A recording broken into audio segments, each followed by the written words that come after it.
안녕하세요. 다산에듀 교수 이창선입니다. 자, 이번 시간에는 소방기본법의 마지막 내용인 소방기본법 시행 규칙에 대해서 공부하도록 하겠습니다. 자, 관련 내용 같이 보겠습니다. 자, 첫 번째, 종합상황실의 설치 운영에 대한 사항입니다. 자, 이 사항 같은 경우는 바로 이제 중요한 내용 아니니까 한번 쭉 읽어보시고 자, 넘어가시면 되고요. 자, 두 번째 내용부터 보도록 할게요. 자, 종합상황실의 실장의 업무 등에 대한 사항입니다. 자, 어떤 사항이냐면, 종합상황실의 실장. 자, 실장은 어떤 실장이냐면, 종합상황실에 근무하는 자 중에서 최고 직위에 있는 자. 그러니까 최고 계급이 높은 사람 말하는 거죠. 최고 직위에 있는 자. 근데 최고 직위에 있는 자가 2인 이상인 경우에는 선임자, 먼저 선임된 사람을 말하는 거예요. 자, 그래서 최고 직위에 있는 자는 다음의 업무를 행하고 그에 관한 내용을 기록 관리하여야 한다. 자, 어떠한 업무를 하느냐? 이 행하는 업무를 암기하셔야 됩니다. 자, 어떠한 내용이냐면 화재, 재난재해, 그 밖의 구조, 구급이 필요한 상황. 자, 이러한 상황을 자, 재난 상황이라고 하는 거예요. 자, 재난 상황의 발생에 신고 접수. 이런 업무 하는 거고요. 그리고 접수된 재난 상황을 검토하여 가까운 소방서의 인력 및 장비의 동원을 요청하는 등의 사고 수습. 자, 그리고 하급 소방기관에 대한 출동 지령 또는 동급 이상의 소방기관 및 유관기관에 대한 지원 요청.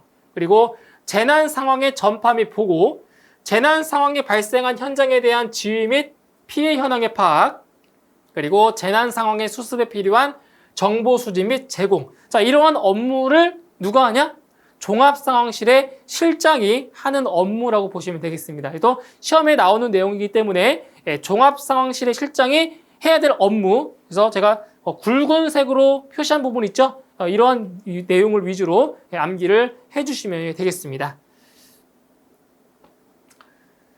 자, 그 다음에 두 번째로 어떤 내용이 나와 있냐면 여기도 시험에 자주 나오는 내용인데, 자, 종합상황실의 실장은 다음에 어느 하나에 해당하는 상황이 발생하는 때에는 그 사실을 지체 없이 서면, 팩스 또는 컴퓨터 통신 등으로 소방서의 종합상황실의 경우는 소방본부의 종합상황실에, 그러니까 더 상위에 있는 종합상황실에 보고를 하는 거죠. 그래서 소방서의 종합상황실은 소방본부의 종합상황실에, 그리고 소방본부의 종합상황실의 경우는 소방청의 종합상황실에 각각 보고해야 한다는 거죠. 더 위 계급의 위에 있는 상황실에 보고하는 거예요. 자, 그러면 어떠한 사항에 대해서 보고를 하냐? 자, 첫 번째, 사망자가 5인 이상 발생하거나 사상자가 10인 이상 발생한 화재, 그러니까 이러한 경우에만 보고를 하는 거예요. 자, 만약에 사망자가 4명이다. 이런 경우는 보고하지 않아도 된다는 거예요. 그러니까 사망자가 5인 이상 발생했을 경우나 사상자가 10인 이상 발생한 화재 같은 경우는 종합상황실에 보고를 한다라는 그러한 내용이죠.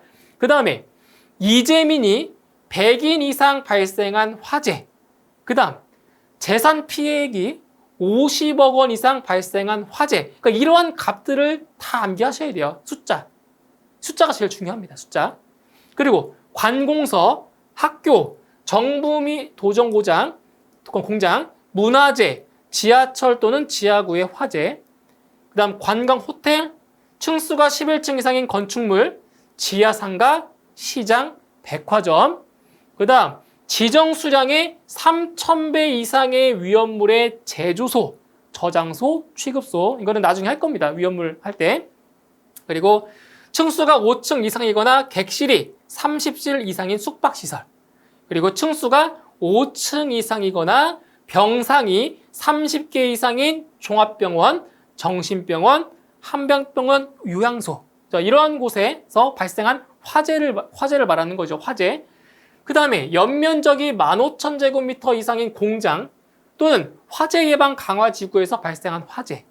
철도 차량, 항구에 메어둔 총 톤수가 1,000톤 이상인 선박, 그리고 항공기, 발전소 또는 변전소에서 발생한 화재. 그러니까 이러한 경우에 이제 종합상황실에 보고를 한다라는 겁니다.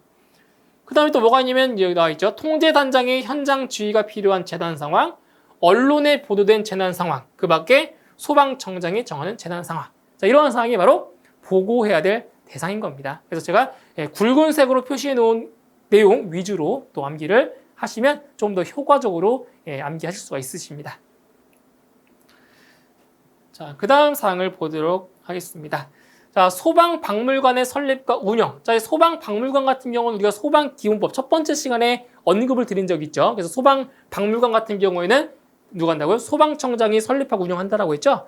자, 근데 여기서 말하는 거는 자, 소방청장 나와 있죠. 소방청장.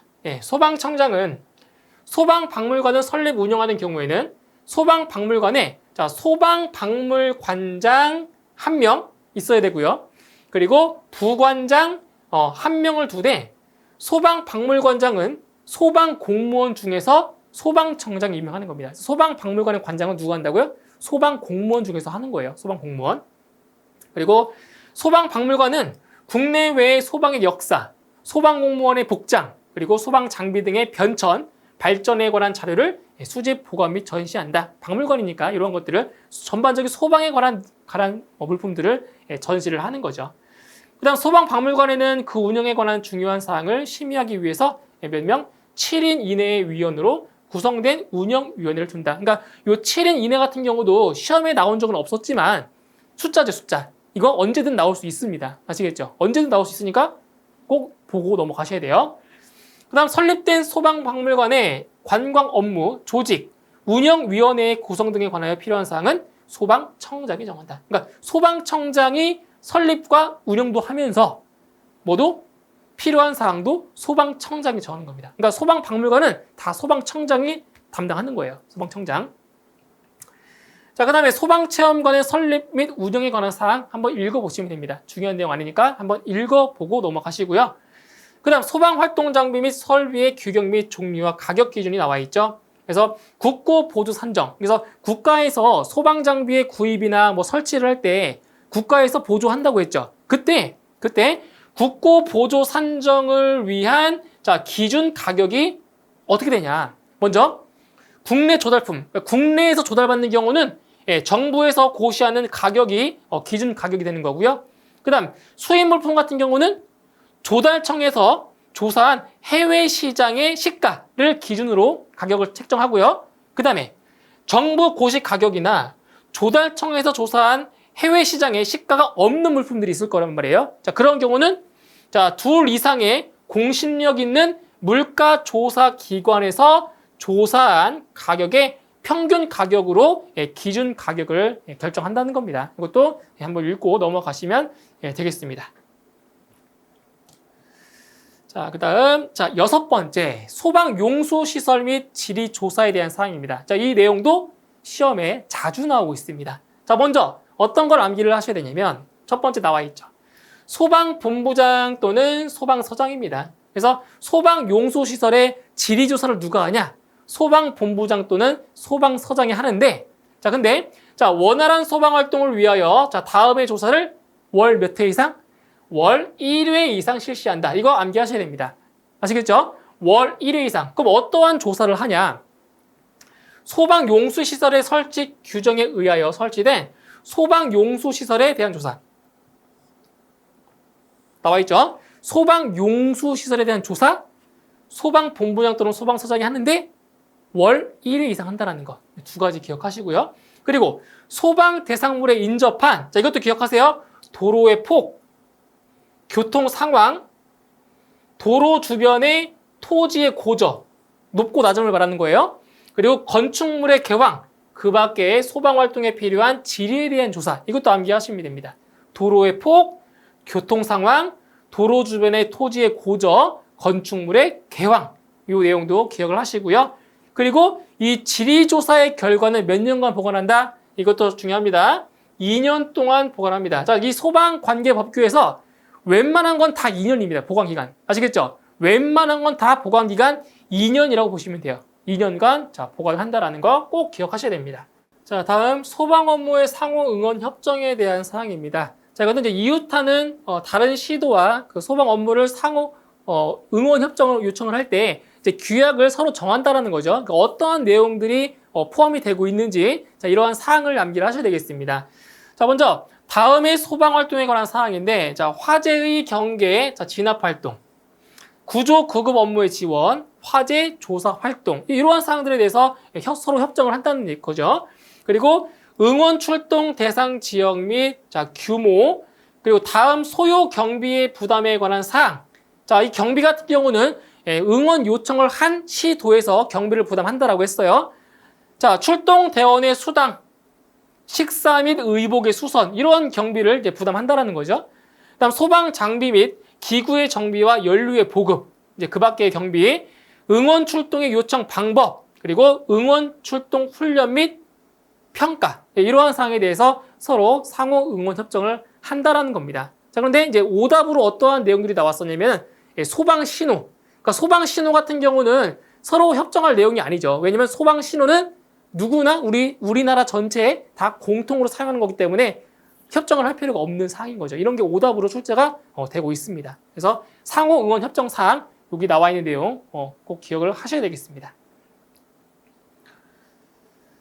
자, 그다음 소방 교육 훈련의 종류에 대한 사항입니다. 자, 이 같은 경우는 이제 날짜가 나와 있죠. 매년 12월 31일까지, 매년 10월 31일까지 통보한다. 그냥 이것도 참고 삼아 보시면 되겠습니다. 크게 중요한 거 아니니까 참고 삼아 날짜만 좀 보시면 되고요. 자, 소방 신호의 종류입니다. 자, 소방 신호의 종류는 우리나라에 있는 소방대가 모두 다 공통으로 사용하고 있는 신호예요. 공통으로. 자, 그럼 소방 신호의 종류는 몇 가지가 있냐? 4가지가 있습니다. 4가지. 그래서 기억을 하실 거는 소방 신호에 어떠한 것들이 있는지를 아셔야 돼요. 자, 보세요. 경계 신호, 발화 신호, 해제 신호, 훈련 신호 딱 4가지밖에 없습니다. 그래서 이 문제에서 소방 신호의 다음 중 소방 신호의 종류가 아닌 것은 이렇게 문제가 나오고 있다고요. 소방 신호가 아닌 거. 그래서 4가지 경계, 발화, 해제, 훈련 이 4가지가 있다는 거 기억을 하시고요. 그리고 이 각각의 신호가 의미하는 게 무엇인지도 아셔야 돼요. 의미하는 게. 그래서 경계 신호 같은 경우는 화재 예방상 필요하다고 인정되거나 화재 위험 경보 시 발령하는 것. 이게 바로 경계 신호입니다. 그러니까 문제에 이렇게 나온다. 문제. 화재 예방상 필요하다고 인정되거나 화재 위험 경보 시 발령하는 그때의 신호는 뭐냐? 뭐예요? 경계 신호다. 이렇게 고르는 게 문제 나온다고요. 그래서 각각에 해당하는 신호가 어떤 신호인지까지 알고 계셔야 돼요. 그 다음 발화 신호는 뭐예요? 발화? 이거 불이 났다는 거잖아요. 그래서 화재가 발생할 때 발령하는 게 발화 신호고요. 그리고 해제 신호는 뭐예요? 소방 활동이 다 끝난 거죠. 진압이 끝난 거. 해제 신호. 그래서 소화 활동이 필요 없다고 인정되는 때의 발령. 이게 해제 신호고요. 그다음에 훈련상 필요하다고 인정되는 때 발령하는 것이 훈련 신호. 이거죠. 나머지는 쉬워요. 발화, 해제, 훈련은 내용만 봐도 다 알 수 있어요. 그러니까 헷갈리는 거는 이겁니다. 경계 신호. 헷갈리는 거 하나. 나머지는 그냥 쉽죠. 당연한 거죠. 다 매치가 되는데 이것만 조금 매치가 안 되실 거예요. 그래서 이것만 좀 암기를 하시면 나머지 것들은 암기할 상황이 안 됩니다. 그래서 소방 신호의 종류 4가지 반드시 좀 기억을 하시고요. 자, 그다음 소방 용수 표지입니다. 여기도 시험에 자주 등장합니다. 소방 용수 표지에 대한 내용인데, 자 보세요. 먼저 지하에 설치하는 경우가 있고요. 지상에 설치하는 경우가 있어요. 먼저 지하에 설치하는 소화전 또는 저수조의 경우 소방 용수 표지는 다음의 기준에 따라 설치한다. 그래서 이 내용 같은 경우는 시험에 출제가 거의 안 되고 있어요. 그래서 매놀 뚜껑은 지름 648mm 이상의 것으로. 이런 것들은 언제든 나올 수 있죠. 언제든지. 이 지름 648mm 이상의 것으로 할 것. 다만 승하강식 소화전의 경우에는 이를 적용하지 않는다. 그리고 매놀 뚜껑에는 소화전 주정차 금지 또는 저수조 주정차 금지의 표시를 할 것. 그리고 매놀 뚜껑 부근에는 노란색 반사 도료로 폭 몇 센티미터? 이것도 이제 기억하실 필요가 있어요. 시험에 나오진 않았지만 언젠간 나온다는 얘기죠. 언젠간. 폭 15cm의 선을 그 둘레를 따라 칠할 것. 15cm. 이런 숫자들을 집중적으로 보셔야 돼요. 숫자들을 집중적으로 공략을 하셔야 됩니다. 자, 그 다음. 이거 지상. 자, 여기가 시험에 좀 나옵니다. 지상. 지상에 설치하는 소화전, 저수조 및 급수탑의 경우 소방 용수 표지는 다음의 기준에 따라 설치한다. 자, 기억해 보세요. 자, 이거 보세요, 이거. 우리 길 가다가 이거 많이 보셨죠? 세워진 거. 이게 바로 지상에 설치하는 소화전, 저수조, 급수탑의 소방용수 표지입니다. 이거 많이 보셨을 거란 말이에요. 이 소방용수 표지 근처로 5m 이내에는 주정차 금지. 이거 아시죠? 그런 내용입니다. 그래서 이 수치들 있죠, 수치. 이 수치들은 굳이 기억할 필요는 없어요. 시험에 나오지도 않고요. 자, 어떤 걸 기억하시냐면 이걸 좀 기억하셔야 돼요. 색깔. 자, 안쪽 문자는 흰 색깔. 안쪽 문자. 바깥쪽 문자는 노란색. 바깥쪽. 그 다음에 안쪽 바탕은 붉은색. 그리고 바깥쪽 바탕은 파란색으로 하고 반사 재료를 사용해야 한다. 그래서 안쪽 문자라고 하면 이거죠. 소방용수 안쪽 문자. 바깥쪽 문자라고 하면은 이거죠. 주정차 금지. 이거 노란색. 안쪽 바탕 여기 안쪽 바탕 여기가 붉은색이고요.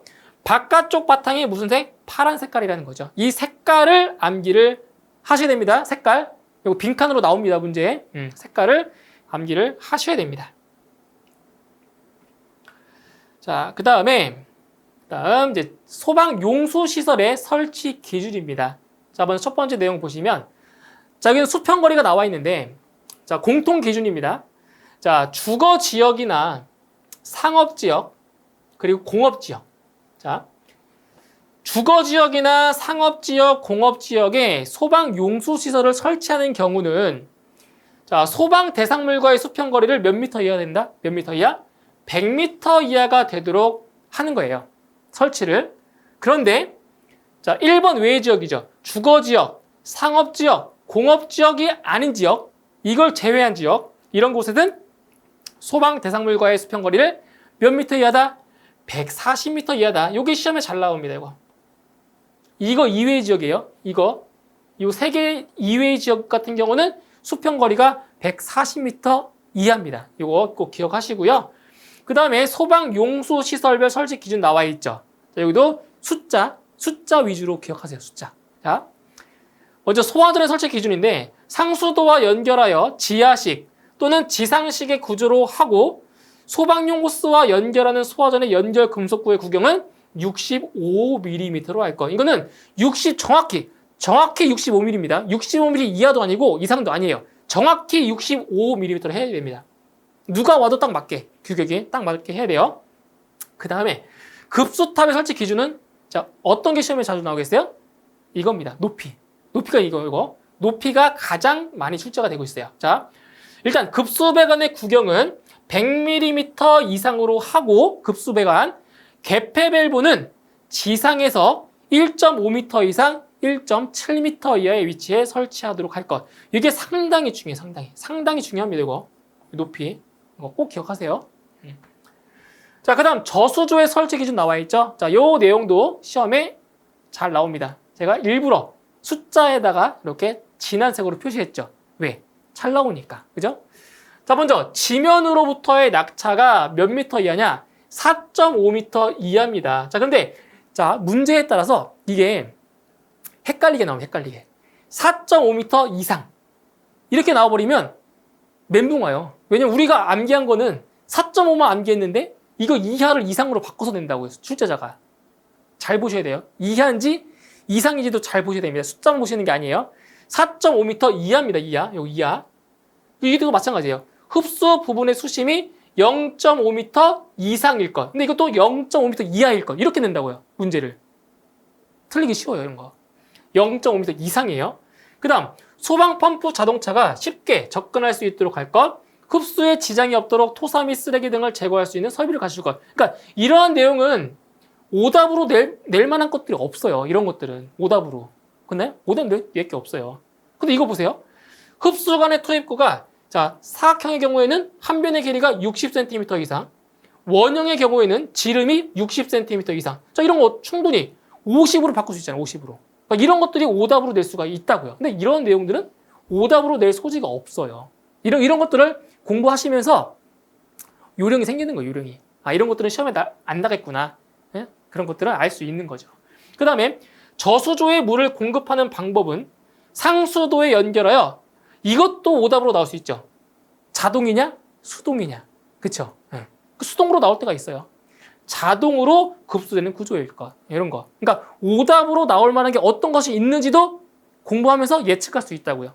그래야 쉽게 공부할 수가 있어요. 그냥 무턱대고 암기하는 게 아니라고요. 그래서 오답으로 나올 수 있는 게 될 만한 게 있고 안 되는 게 있다고요. 그래서 이런 것들은 될 수 있죠. 그래서 이런 것들을 암기하시는 거예요. 아무거나 암기하는 게 아니라. 이러한 요령을 강의를 통해서 취득하시고 그리고 본인이 또 스스로 또 그걸 얻어가셔야 되는 거예요. 예. 이렇게 암기를 해주시면 되고요. 자, 그 다음에 소방대원에게 실시할 교육 훈련의 종류에 대한 내용입니다. 자, 그럼 여기서는 어떤 내용이 시험에 나올 만하냐? 어떤 게 나오겠어요? 이게 나오죠, 이거. 소방 교육 훈련의 종류 나옵니다. 어떤 훈련이에요? 화재 진압 훈련, 인명 구조 훈련, 응급 처치 훈련, 인명 대피 훈련, 그리고 현장 지휘 훈련. 이러한 것이 나온다고, 이런 게 시험에 나온다고요.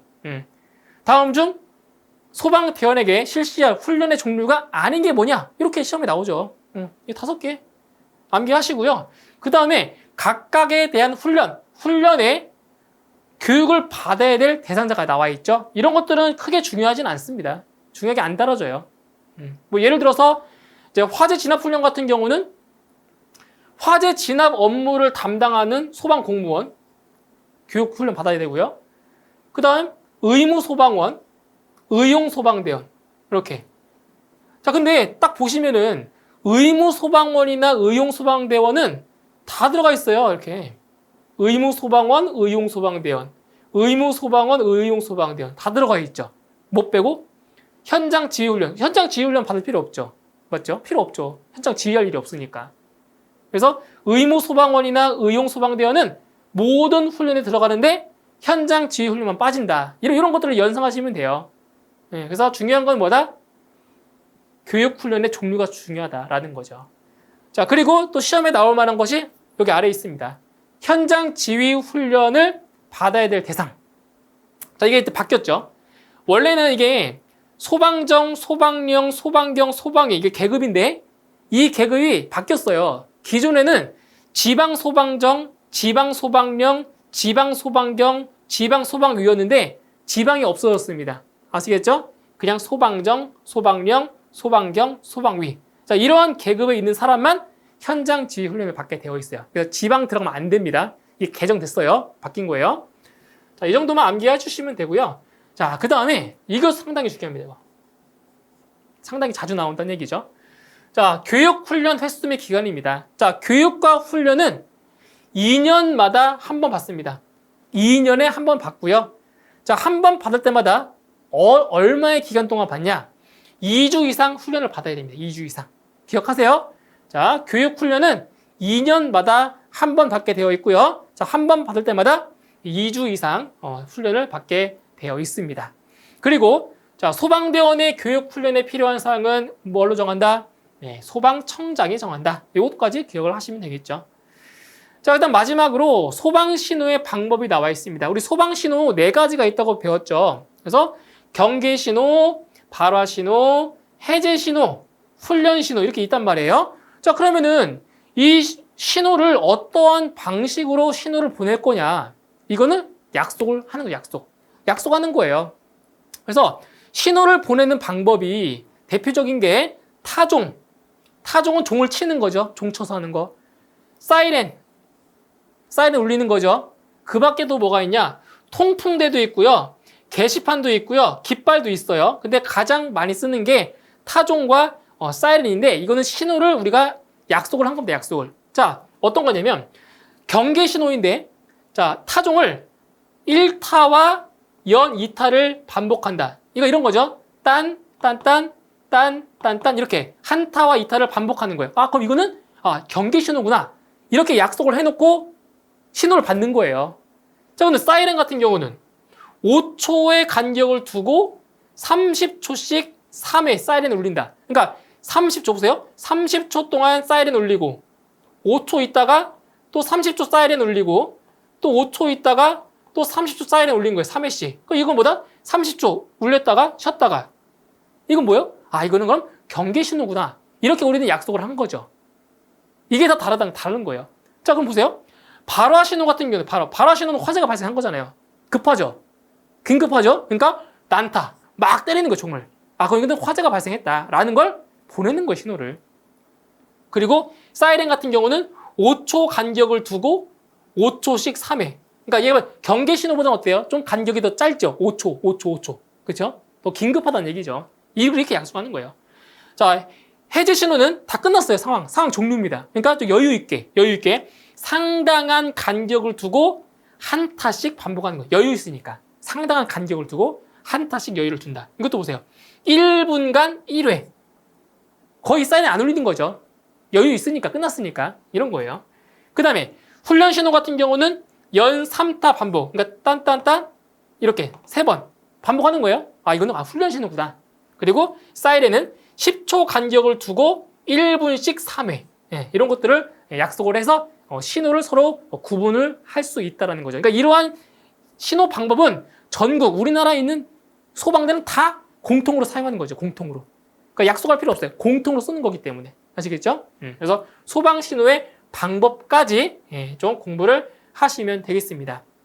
자, 여기까지 해서 이번 시간은 소방기본법 시행 규칙을 알아봤고요. 그래서 이번 시간까지 해서 소방기본법에 해당하는 내용들을 전부 다 알아봤습니다. 그래서 이 소방기본법이 소방관계법규에서 말 그대로 가장 기본이 되는 법이라고 볼 수 있고요. 그리고 다른 법령에 비해서 암기할 내용도 적고 그리고 내용도 조금 쉽습니다. 그래서 소방기본법을 먼저 공부하시고 잘 익히신 다음에 다음에 배울 화재 예방법 강의를 들어주시면 되겠습니다. 저는 다음 시간에 화재 예방법으로 다시 뵙도록 하겠습니다. 수고하셨습니다.